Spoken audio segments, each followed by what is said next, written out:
the major opposition party had since gone under, since 2015. Now, it raises the question of whether or not you think opposition parties understand their responsibility in our democracy. Must a politician be in government to be relevant? Well, that's a very good question. My direct answer is no. You don't have to be in government to be opposed to terrible policies. But the question we must ask about Nigerian opposition parties is, what are they opposed to?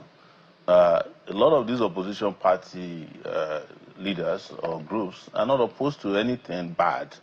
They are only opposed to the idea of not being included in the looting or the sharing of the national cake.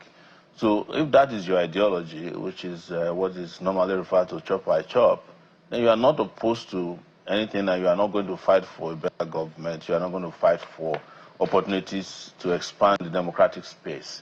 That is what largely is opposition in Nigeria. And the question is, the opposition of today are people who are unprincipled set of politicians who are gerrymanderers, people who move from one political party to the other, depending on where their interest lies.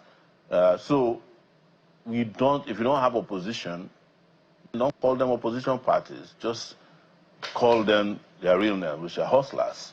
And when you have hustlers, you can't have anything come out of them opposing the system. They're not opposed to the system.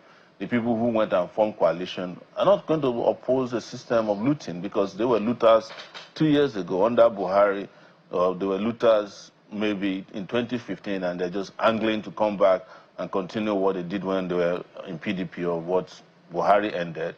Or the ones that are there now, they have even mastered it to the point that whenever there is no opposition, they create their own opposition and create the impression that there's opposition.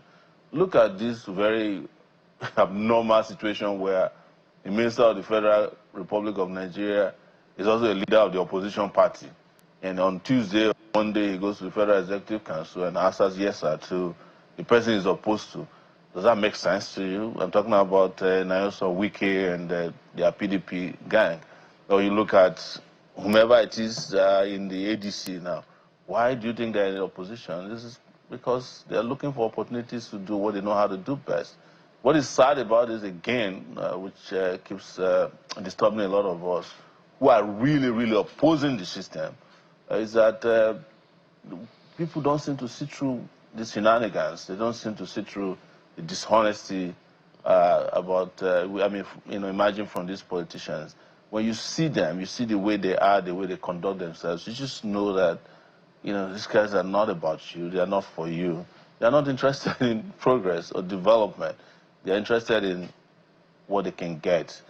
And wherever that takes them to, and you call them